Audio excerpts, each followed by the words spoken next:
The most likely landing spots for the top 4 Toronto Raptors have been revealed as Vegas now has their odds out on potential trade destinations for Fred VanVleet, Pascal Siakam, O.G, and Anunoby, as well as Trent Jr. So we'll discuss those in this video as well, as the Lakers reportedly being interested in a Fred VanVleet trade, as well as a trade with the Raptors for the Raptors' GOAT Kyle Lowry. So we'll discuss that, as well as Norman Powell making some insane takes regarding the 2019 championship Toronto Raptors team, and a whole bunch more. So let's dive in the first topic of discussion. The first thing we're taking a look at is the odds have been revealed for Siakam, Fred VanVleet, O.G, Anunoby, and Trent Jr. trades. Now, it's been a tumultuous season for the Toronto Raptors. It's been a wild roller coaster, as, we've not lived up to expectations. We've had flashes of glory, but we're also not bad enough to compete for, in the tankathon to acquire Victor Wembanyama, at least just yet.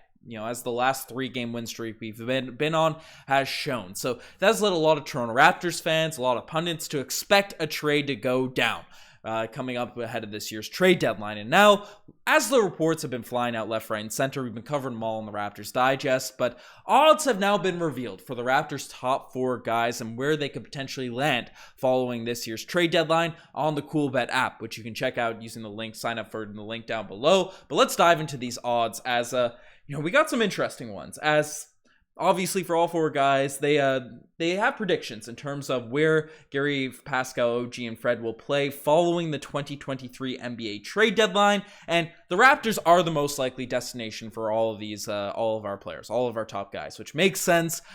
Given that's the team that they're currently on, and it feels like every single team is interested in all these guys, as we've seen with all of the reports that have come out in recent weeks. But for Gary, looks like the Wizards, the Bulls, the Hawks, the Warriors, and the Lakers are the top potential destinations for him outside of the Toronto Raptors. And he's a guy that said has been undeniably available for the Toronto Raptors, according to Mark Stein. The Warriors and the Lakers have popped up in a lot of reports, and we've heard that the Wizards have also expressed interest in Gary. They're a team with Bradley Beal, Kristaps Porzingis, don't really want to tank at this point, but also don't really have a record. They're in a similar boat to the Toronto Raptors, so we'll see if they're interested in acquiring Gary at that point. But Pascal Siakam is also a guy no Toronto Raptors fans really want to let go, want to lose, but the Warriors and the Heat and the Lakers are top destinations for him. There's a lot of interesting teams that you can bet on in this list. The Warriors are really the only spot that have had a fair bit of rumors, at least in the past couple years, regarding Pascal Siakam. Then OG Anunoby, who, interestingly enough, is the most likely Toronto Raptor to be traded, which we covered in the video yesterday as the odds. The Vegas bookies, they all predict OG Anunoby is the most likely Raptor to be dealt ahead of this year's trade deadline, at least in terms of our top 4 guys. And they got some interesting landing spots for him. Obviously, the Knicks, who we've covered, the Mavericks, who would be a perfect fit around Luka Doncic, OG Anunoby would, but they don't have a lot of assets to send back. The LA Lakers, Miami Heat, Trailblazers, who were interested in OG Anunoby this summer, and the Sacramento Kings, who are making a little playoff push this season. So that's an interesting list of teams. The Knicks, I think, are the most likely destination given their multitude of draft picks that they could send over to the Raptors in a potential package. And they have a few young guys that Toronto might be interested in. And the name that a lot of Raptors fans want to see dealt, Fred VanVleet, who the Orlando Magic keep popping up in potential trade scenarios. The New Orleans Pelicans, Minnesota Timberwolves, Miami Heat, they're all on that list. Fred VanVleet, even less likely to be traded than Pascal Siakam out here on this list, which might aggravate some Toronto Raptors fans, but I think it makes sense. But everyone's in the comment section sounding off on their opinions, making some pretty solid, confident takes regarding this team. So I decided I'd make a couple. I've made a new bucket. I'm booking it in. I'm locking in a couple predictions ahead of this trade deadline, and I've lumped them up both into one, as I made a couple. I think a trade will certainly be made ahead of this year's trade deadline, but I don't think Siakam or Fred VanVleet will be traded. I think 2 of those guys won't be traded. Those are my predictions, and if you guys want to bet on these potential trade scenarios, because I know a lot of people think Fred VanVleet's guaranteed going to be traded, that a lot of people think there's no chance OG will be moved, well, you guys can bet using the CoolBet app down below. Using our link, you can their sportsbook that's regulated in Ontario. They're available all across Canada. They have these odds I just showed you on the screen there now, and you can give your opinion on where you think these Toronto Raptors players will land. They're regulated in Ontario. They're available all across Canada, and they've been supporting the podcast for the last month or so. So if you sign up for them using the link down below, right, you let myself or good, you get added to the Raptors Digest Cool Bettors Discord, and then you'll get some boosted odds for all these bets, these custom odds. You can ask for us directly. So definitely check out Cool Bet. We requested some of these odds, some of these predictions there. So, let us know in the comment section below who you think will end up getting traded if you agree with these odds going down. If you want to bet on it, make some money, definitely use the Cool Bet app. But the next thing is, or sportsbook app, website, whatever you guys use. But the next thing we're discussing is the LA Lakers interested in a Fred VanVleet and Kyle Lowry trade, or either one of those guys in a potential package. As it's widely known that the LA Lakers want to improve their roster, but they're reluctant to give up those future draft picks, those 2027, 2029 unprotected picks that are really the only two assets they have to be able to send out from the LA Lakers. And now news has come out from USA Today that they're interested in a couple point guards that are involved surrounding the Toronto Raptors, as the Raptors are a hot topic. Will they blow it up? Make minor moves? Do nothing at all? It's another interesting situation because the Raptors have players other teams want, including Pascal, O.G, Fred VanVleet, Scottie Barnes, the 2021-2022 Rookie of the Year. Adding intrigue to all these contract situations, Siakam and O.G and Anunoby can become free agents in 2024. VanVleet, a free agent following this season, obviously as a player option they didn't dive into, and then obviously Scottie Barnes getting a rookie extension in the coming years. But the Raptors are 17 and 23, and they have financial decisions to make at some point. Keep this in mind, too. Under team president Masai Ujiri, general manager Bobby Webster, the Raptors are not known for making major deals at the trade deadline, but Fred VanVleet is worth watching. And with his name linked to a possible Lakers deal, don't discount a sly move from VanVleet by Orlando. So, interesting comments there. Obviously, the Raptors, that's something I've seen a lot of pundits and reporters say about the Raptors not making big moves at the trade deadline. I tend to disagree. We traded for Marc Gasol at the trade deadline a few years back, right? We traded for Serge Ibaka under the Masai Ujiri-Webster regime, right? Those are both deadline moves that were pretty big. We traded away Norman Powell, who we'll discuss later in this video, at the deadline, so we acquired Trent Jr. The Raptors have made some big moves at the trade deadline, so that's not something Masai Ujiri has shied away from. Acquired PJ Tucker a couple years back. The Raptors have made some deals. So Fred VanVleet obviously being linked to the Lakers right now is fairly interesting because the Lakers, they don't want to give up those picks. Fred VanVleet's a free agent, so what would the Raptors get back in a potential Fred package? I don't know. A lot of people want to dump him for absolutely nothing, so if you want to send him to the Lakers, just take back some light contracts, take back Russell Westbrook or something insane. That could be a salary dump, but outside of guys like Austin Reeves, really, I don't even know who else I think of on the roster with exception of AD and LeBron James, who'd really be guys you'd be interested in bringing back to the Toronto Raptors.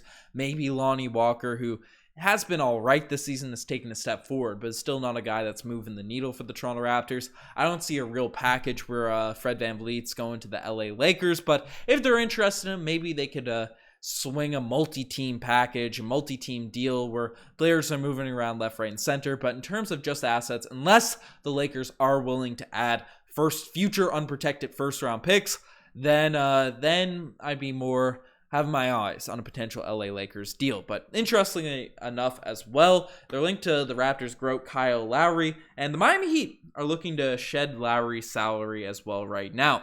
Did I forget to screenshot that? Yeah, but I forgot to screenshot the other report, but basically from USA Today as well, the Lakers are interested in acquiring Kyle Lowry, and the Miami Heat want to shed his salary, which I find fairly interesting because Lowry, even though he's dealt with some injuries, has been all right, has been solid this season. The Heat haven't been that great, and as we said, when Kyle Lowry signed that contract, that was a lot of money for an aging veteran, an aging Lowry. While he still has some value out there in the NBA, it makes sense why the Miami Heat, a team that's kind of in the middle of the pack right now, might want to move on from him and try to retool their team this summer. But fairly interesting stuff. Do you guys think the LA Lakers have a real shot at trading for Fred? Let me know in the comment section below, and check out those odds as they keep moving. They keep moving at this point. But the next thing we're taking a look at is Norman Powell making an insane take regarding the championship Raptors. As Norman Powell, for people that have been watching this podcast for a long time, know I'm a big fan. I lived on Norman Island for a very, very long time before everyone really came around with his in his second last season, the year following the Toronto Raptors championship glory. Right, Norman Powell was a guy that people weren't very high on due to his inconsistencies and all that, but he's fallen out of favor a little bit with me, at least in the short term, due to his comments he made regarding the championship 2019 Toronto Raptors. As he came out and basically said, I talked to his team, the LA Clippers, and I told them, this team is deeper than the Raptors team I was on. It's all about identity and who we are, how we're going to play. Powell said, I feel like every team goes through it. If you look back at the championship teams and top teams, there's always a point in the season where you get here. And we've been here a couple times for whatever reason it is, and it's just gutting up and taking it and coming out of it. So Norman Powell made those comments and sort of name dropped. He's backing it up on Instagram as well, but basically came out and said that the Clippers, they're a deeper team than that Toronto Raptors 2019 roster. And I have the rosters pulled up here now so we can take a look. Right, the Clippers obviously have a couple guys, and Paul George and Kawhi Leonard pretty solid. And then, beyond those two, you have Norman Powell, who's, again, solid role player. Marcus Morris, Reggie Jackson, role players, not nothing too crazy. John Wall, who hasn't been that amazing this year, 11 points per game. Zubac, again, a solid center, nothing too wild. Kennard can knock down threes. Terrence Mann, Nicholas Batum, Covington, who's fell off a cliff this season. Brandon Boston, if I can read, Moses Brown. They have some guys. They're a team that's filled with, a substantial amount of role players. A bunch of guys averaging 5, 6, 10 points per game. Especially with all the injuries they've had. That's why some of these stats are especially inflated, because guys are in and out of the lineups. They're getting more and more opportunities. And you look at this roster, obviously all-stars in Paul George and Kawhi Leonard. And then really, with the exception of John Wall, who's really a shell of his former self, no other real all-star caliber guys on this roster. Players that made all-star teams. Players that you'd consider stars, at least within the last 3 seasons of them playing, outside of Paul George and Kawhi Leonard. Not even to factor in injuries for those guys. Now you look at this Toronto Raptors 2019 team. Kawhi Leonard, who is substantially better, at least injury-wise, than the modern-day Kawhi Leonard for the LA Clippers. You have the Raptors' GOAT, Kyle Lowry, who's still in the prime of his career, basically, at this point, facilitating for others. Points per game isn't too high at this stature, but, he's facilitating, he's playing defense. He's doing Kyle Lowry things out there. You have Pascal Siakam, who, during this season, took a leap forward, took a step forward. And I believe, I'm not sure if these are career stats or what's going on at this juncture, at this point. But we have Danny Green, we have Serge Ibaka, we have Marcus Gasol, right? We have O.G. Anunoby, we have Norman Powell also, who is the 3rd leading scorer. I should have sorted this by points per game, but within what 2-3 seasons of all these guys playing, right? Let's avoid the points per game because I don't have those in order. But within the 2 to 3 seasons of this year that the Toronto Raptors played, you have All-Star MVP caliber in Kawhi Leonard. You have All-Star Kyle Lowry. You have All-NBA guy in Pascal Siakam. You have All-Star Fred VanVleet. You have Serge Ibaka, Marcus Gasol. Marcus Gasol was an all-star a couple years prior. You have O.G. Anunoby, who took a leap was playing elite defense that year, was dealing with some injuries during that playoff year, right? But definitely provides some serious impact on that team, right? Danny Green, who's a legitimate starter. You have Jeremy Lin, who barely got minutes. You got Norman Powell, who barely got minutes, right? Norman Powell is probably the 3rd. He's the 3rd leading scorer on this Clippers team, and he was like a spot minutes player for this Toronto Raptors squad, even though he was out there being a buck killer. And then looking in the depths of the roster, you have guys like Chris Boucher, didn't take his leap just yet. Jody Meeks, Patrick McCaw, all guys that could sort of get some opportunity, get some run out there. And, so what am I counting? 1, 2, 3, 4, 5 guys that were all-star caliber dudes within 2 to 3 years of that season. Danny Green, Serge Ibaka, and O.G. Anunoby. 3 dudes off the bench, even 4 dudes if you want to count Norman Powell, that were, you may be saying all-star role players, right? Guys that get you 20 on any given night, right? And you're comparing that to this LA Clippers team that right now in the standings is barely above 500. They're in the middle of the pack of the Western Conference. Norman Powell's comparing that, not trash squad, but mid squad of the LA Clippers to a championship team from the Raptors. I don't know. Absolute nonsense out there for Norman Powell.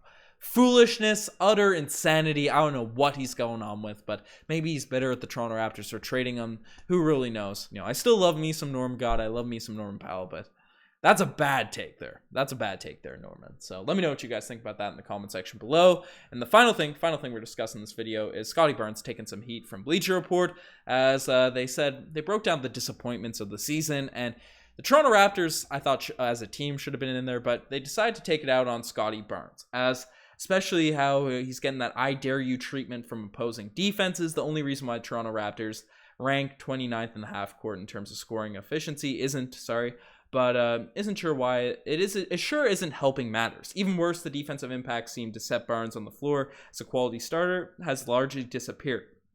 Toronto's defending better with him on the bench, and blow-bys from players are not known for their off the dribble burst are far more common than they used to be. So basically talking about how some teams are out here, giving the Ben Simmons treatment to Scottie Barnes. His defense has fallen off, and while I think those are fair criticism, I think Scottie Barnes has taken a lot more heat than he really should be this season, because he's still putting up really solid stats on the year, right? His numbers are slowly increasing to the point where they're a little bit better than his rookie season. Maybe not in the advanced categories and stuff, but he's treading in the upward direction, right? While sometimes he's getting that treatment and he's not looking confident in shot, that's maybe 1 out of every 5 games. The defense has looked worse, and some people are claiming that to injuries and stuff, but I don't know. I'm not big on the Scottie Barnes hate wagon by the mainstream media. So just wanted to discuss that, but lots of stuff to dive into in this vid.